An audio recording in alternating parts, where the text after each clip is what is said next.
Akkam jirtu kabajamtoota fi jaallatamtoota ilmaan Oromoo Harriga. Akkuma beekamu mootummaan abbaa irree Itoophiyaa Abiy Ahmediin yookaan Koloneel Abiy Ahmediin durfamu akka inni waraana ifatti Oromiyaa irratti labsee jiru kan duras kanuma beeknudha. Shimallis Abdiisaa ergamaansaa durii kaasee iyyuu isuma baatee duddatti fi dalagaansaa innis kana dura waggoota sadan darbaniif akka inni Oromiyaa irratti uummata Oromoo gargar qooduudhaan wal waraansisaa turee fi waan isa tokko jaallatee isa tokko immoo jibbee inni tokko nagaa barbaadu inni tokko immoo nagaa hin barbaanne fakkeessuudhaan akka isaan ilmaan Oromoo lafarraatii duguugaa turan hundumti keenya iyyuu yaadanna. Amma immoo lolli labsame kuni lola addaati. Lolli addaa kunis akkuma hundumti keessan iyyuu ilaaltan eega waraana naannoo Tigraay xiqqoo qabbanaa'een booda wal guurree gara Oromiyaatti darbina kan jedhu labsii baasaa turan. Haa ta'utii guyyoota muraasa kana keessa akkuma argaa jirtan Shanee maqaa jedhuun erga uummanni Walloo rukutameeti as paarlaamaa keessatti falmii ta'aa ture san hundumti keessan iyyuu yaadattu. Sanaas mootummaan Koloneel Abiy Ahmed lola ifatti uummata Oromoo irratti labsee jira jechaadha.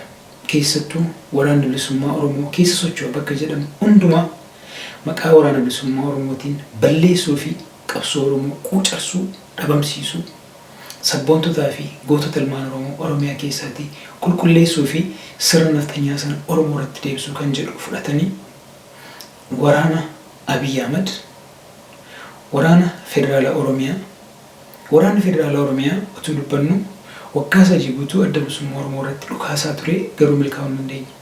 Hin qabamu, harka laadhatu, dhiisanii baqatu, meeshaa gatanii baqatu, hin booji'amu, kadhatanii nu gadhiisaa jedhanii magaalaatti deebi'u adda bilisummaa Oromoo isaan ajjeesu waan ta'eef jechaadha. Amma garuu waraanni Oromiyaa nu ajjeesuu hin dandeenye jedhanii eegabdii irraatii kutatanii waraana federaalaatti bobbaasaa turuun isaanii keessattiyyuu waggaa har'aa ji'oottan 5-6 Wallaggaa, Gujii fi Booranni maqaa komaand poostii Shanee qulqulleessuu jedhuun waggaa tokkoof baatii 5 yookaan baatii 6 neetworkiin bishaanii fi ibsaan irraatii citee qobaatti rukutamaa turuun isaanii ni yaadatama. Kana malee manneen barnootaa garaagaraa xiyyaaraan Wallagga keessatti qubachuun isaanii ni yaadatama. Amma maaltu ta'aa jira seedhuuf? Waraanni Eertiraa konkolaataa 33 guyyaa muraasa fuuldura Wallaggaa galuu isaanii hedduun keenya quba qabna. Warri quba hin qabnes asumaan quba qabaadha. Kan biraan waraanni naannoo Amaaraa kana dura Shanee isin gargaarreetu dhabamsiisna. Shaneen farra Itoophiyaatii maqaa jedhuun adda bilisummaa Oromoo fi Oromiyaa irratti akka isaan ololaa turan obboloota isaanii Oromiyaa bulchaa turan jiran wajjin akka isaan mari'achaa turan ni yaadanna. Obboloota isaanii yeroo isiniin jedhu diqaalota Oromiyaa bulchaa jiran jechuu kooti. Haa ta'utii jettee fi darboon dubbii yookaan daddarboon walitti darboon jechootaa namoota muraasa gidduutti gaggeeffamu biltsiginnaa Oromiyaa fi biltsiginnaa Amaaraa gidduutti gaggeeffamu dhuguma isinitti hin fakkaatin. Oromoo guyyomsanii waan Oromoof Amaarri walitti bu'aa jiru yookaan immoo mootummaan naannoo Amaaraa mootummaan naannoo Oromiyaatti bu'aa jiru fakkeessanii uummata guyyomsuu fi akka uummanni isaan teellaa hiriiruuf yoo ta'e malee biltsiginnaan Oromiyaa fi biltsiginnaan naannoo Amaaraa ilaalcha garaagar ta'e tokko iyyuu hin qaban. Dhimma Oromiyaa irratti ilaalchi isaanii tokko, dhimma afaan Oromoo irratti ilaalchi isaanii tokko, dhimma magaalaa Finfinnee irratti ilaalchi isaanii tokko, dhimma lafa Oromiyaa irratti ilaalchi isaanii tokko. Maaliif isin itti deemna? Namoonni Oromiyaa bulchaa jiran dhibbantaan 70 warra dhiigaan nafxanyaa ta'anidha. Warra nu keessatti dhalatanii afaan Oromoo dubbatanidha.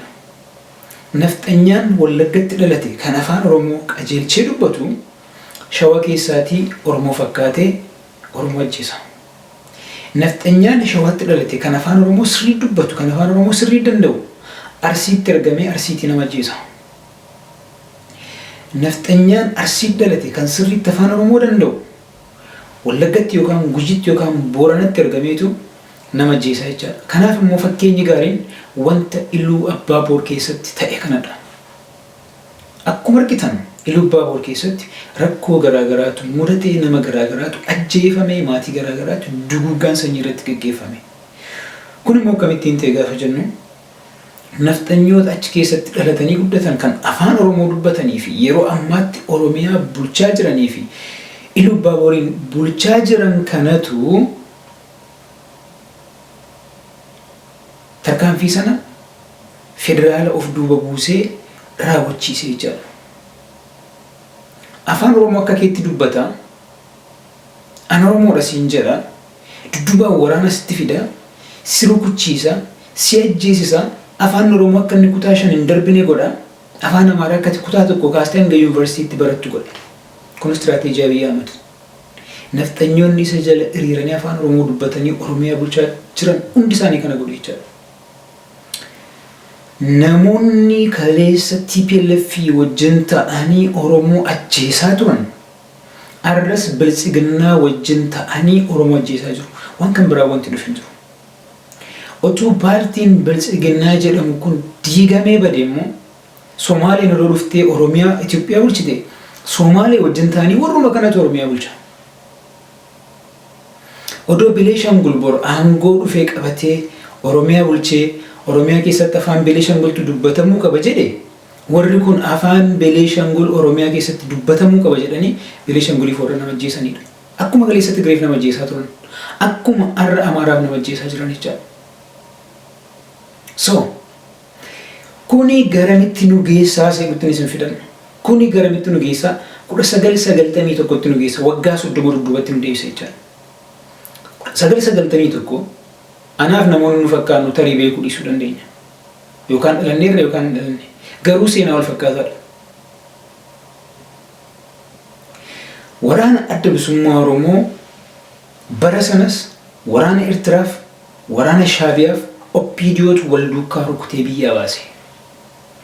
Arras waraanni Eertiraa waggaa 30 booddee dhufee Wallagga seenuu jechuun, Gujii seenuu jechuun, Boorana seenuu jechuun, Shawaa keessa seenuu jechuun gaafa sana OPDOon irraa kun Abbaa Duulaa fa'aadha.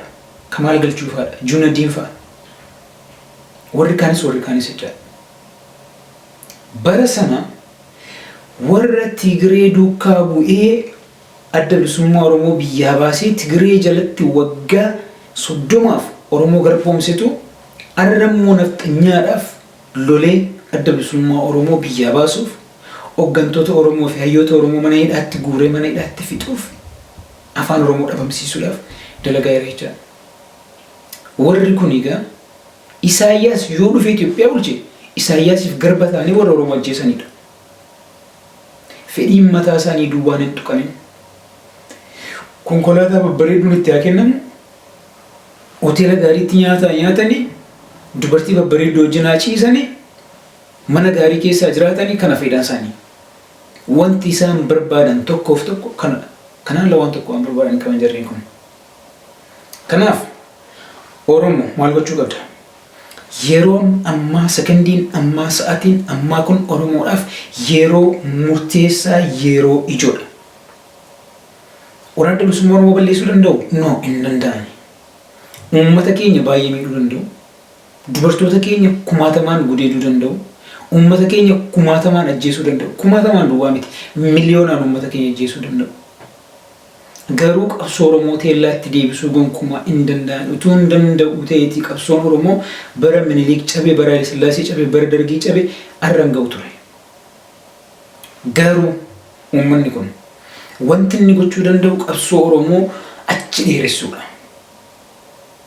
Qabsoo Oromoo quucarsuudhaan bilisummaa Oromoo achi fageessuudha jechaadha. Kun immoo kan inni ta'uu danda'u jabina jara kanaaf otoo hin ta'in laafina keenya irratti hundaa'eeti. Yoo nuti jabaannee falmanne, yoo nuti jabaannee hojjenne, yoo nuti jabaannee qabsoofne, yoo nuti jabaannee oboo jabeeffannee irree taanee fi cina dhaabbanne jarreen kun humna ittiin nu lolan hin qaban. Yoo nuti laaffanne, yoo nuti karaatti argisiifne, Yoo nuti warra kanaaf da'oo taane ammas garbummaan keenya sichi waggaa 30 fi waggaa 50 itti fufuu dandeessi jechaadha. Waraanni nafxanyaa amma Oromiyaa keessa seenaa jiru kuni warra akkamittiin Baqqalaa fa'aa ajjeesnu, Gammachuu Ayyaanaa fa'aa akkamitti ajjeesnu, Abdii Raggaasaa fa'aa akkamitti ajjeesnu, Jawaar Mohaammed fa'aa akkamitti ajjeesnu, Mararaa fa'aa Daawud fa'aa eessatti argannee ajjeesnu jedhee warra hawaa ba'edha. Warra qabsoo Oromoo itti kutuu, quucarsuu, dhabamsiisuu warra barbaadudha jechaadha. Duraanis poolisii Oromiyaa kan ajajaa ture waraana Amaaraati. Yookaan yoo waraana Amaaraallee ta'uu baate ilmaan Amaaraati. Annan beekan. Beegii keessatti eenyutu waraana poolisii Oromiyaa ajajaa ture nan beekan. Gidaamii keessatti eenyutu ajajaa ture nan beeka. Naannoo Mandiitti eenyutu ajajaa ture nan beeka. Warra biyyachi muudeechi kaa'ate jechaadha. Poolisii Oromiyaa jedhama, hoogganni isaa Amaaradha. Poolisii Oromiyaa nama 100 bobbaafama, hoogganni isaanii kan waliigalaa nama 3 yookaan nama 4 Amaarotadha. Beekamaadha kun. Beekamaadha period. Sirriitti waan nutti hin beekuufi. Kanaaf poolisii Oromiyaa jedhamee kan ka'e hin jiru. Ilmaan Oromoo poolisii Oromiyaa keessa taatanii jirtan akkuma qawwee keessan fudhattanii adda bilisummaa Oromootti WBOtti makamuu eegaltaniif itti jirtan ammas jabaattanii itti fuftanii WBO wajjin dhaabbattanii mootummaa kana yeroo isin itti ofirraatii fonqolchitan ammadha. Hin ta'u taanaan goobanuma taatanii, goobanuma duutanii, goobana taatanii, goobana jiraattanii, goobana duutu. Gaafa duutan hin boqottan. Reeffi keessan illee lafa keessatti gad rabsamaa fe'achaadha.